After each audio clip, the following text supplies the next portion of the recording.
I want to give you guys a short version of how the NBA was saved. The plan is for the NBA to resume in the next couple of days. Again, I don't want to give you the long version of this story. I want to quickly update you guys on what happened. You've been watching my videos. You're probably pretty close to up to date, but just quickly, here's what happened. LeBron James, Udonis Haslem, and a couple other veterans in the league during a meeting following Wednesday's decision to cancel games, right? George Hill of the Milwaukee Bucks, he convinced his teammates, yo, we should not be playing basketball right now with the Jacob Blake shooting happening right in our backyard of Wisconsin. You know, so Udonis Haslem, LeBron James, and a couple other veterans in the league, they were like, yo, George Hill, yo, you made a decision like that, but you ain't come talk to everybody else. What's the plan? Like, you didn't put a lot of people in jeopardy right now with no plan. How you just gonna make a decision like that? And Udonis Haslem reportedly pressed George Hill. He's like, yo, you shouldn't be doing something like that. Just because you've made a lot of money in your career, a lot of these young guys ain't made that type of money. And by the way, we got guys coming into the league next year, right? These guys are looking forward to that income that the NBA can afford them. Something's better than nothing.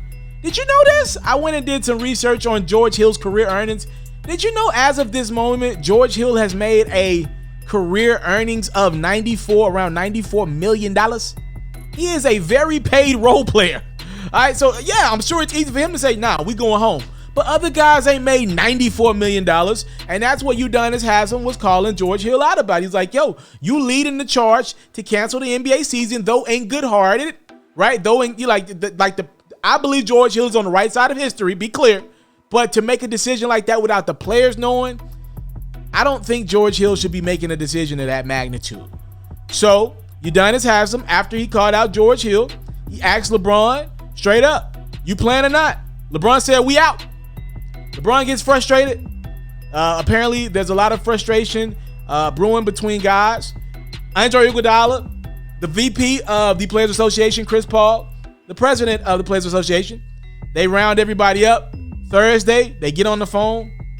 They try to get everybody back on the same page. Like, yo, come on, we need to get this season done. There's a lot at stake here. They get LeBron James as the representative of the Lakers on the phone. They get Lou Williams, the representative of the Clippers, on the phone. And they ask him, yo, y'all in or y'all out? Y'all said yesterday that y'all out. Are y'all sure y'all want to do that? LeBron, Lou Williams, they take a night to sleep on it. Wednesday night, apparently LeBron was up playing video games all night with some of the other Lakers. LeBron and Lou Williams, they come back to the table and say, you know what? We already here. Let's just do it. All right? Slept on it. Emotions were high Wednesday night. Let's do it. They have another meeting. And in this meeting where the players get together, that was on Thursday. Apparently, that one got heated as well. Apparently, there was in the midst of this, there was a Zoom call that LeBron James was a part of with some of the owners of the league. You know, letting them know, like, yo, what are y'all going to do to solve some of these crimes? People are looking at us as people who've made it. We get paid a lot of money to play this sport, and people are putting that pressure on us, and we're embracing that right now. We want to be change. We want to be the change and help, you know, bring real change. This is why we're playing in the bubble right now. Part of it is we got the Black Lives Matter on the court. Let's be about that for real, right? So owners promised LeBron and others that they will do more. We have that meeting Thursday night with the players again. And now Michelle Roberts, who's over the Players Association, right? She's at the meeting. So she's communicating to the players her plans and ideas. Patrick Beverley cuts her off. He disrespects her a little bit, according to a couple players. He says, at the end of it, he says, I pay your salary. You know, this is an older black woman. Again, she's got a job, right? And if Patrick Beverley has the right to go back and forth with her, but apparently he didn't do it respectfully. That pissed Udonis Haslem off again. That pissed Chris Paul off. Like, yo, don't be talking to her like that. Don't do that, because she's a very nice person, by the way. So, again, a little bit of frustration there.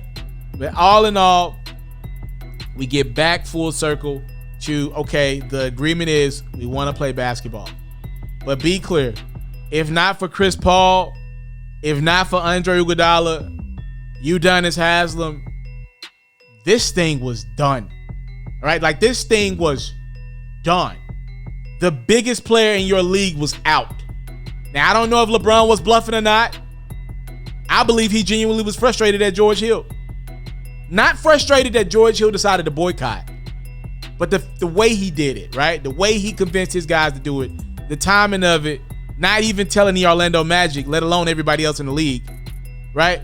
So that is how the NBA was saved. A lot of communication, a lot of convincing between Chris Paul and Andre Iguodala and other guys around the league. You know, thank God. Here's what I'm thinking, right? The Thunder and the Rockets are 2-2 in their series. You know, what if the Rockets would have swept the OKC Thunder? Think about that. What if Miami would have lost in the first round to the Indiana Pacers?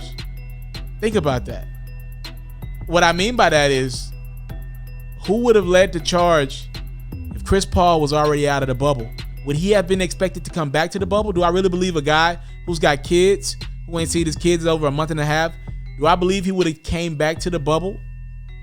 Right? Like, do I believe Chris would have came back to the bubble to try to work this thing out? Andre Iguodala, Udonis Haslem, they play on the same team. What if Miami was eliminated? What would have happened? You know, if those guys had gotten eliminated in the first round, who would have been some of the guys that kind of were the, you know, the leading voices to protect Michelle Roberts, to protect the game of basketball? Like, you know, like, what if this happens in the next round? Who's going to lead then, right? Like, what if somebody gets shot? What if a black man or woman gets shot by the police next round? What if the Thunder get eliminated? What if Miami gets eliminated? You know, like, these are real things that are happening right now. And the way I look at it is like, you know, though these players agreed to restart, to the best of my knowledge, it's not like they're signing some paperwork saying, yo, we're going to finish this thing. We'll see what happens. But that is how the NBA came back to an agreement to do it again.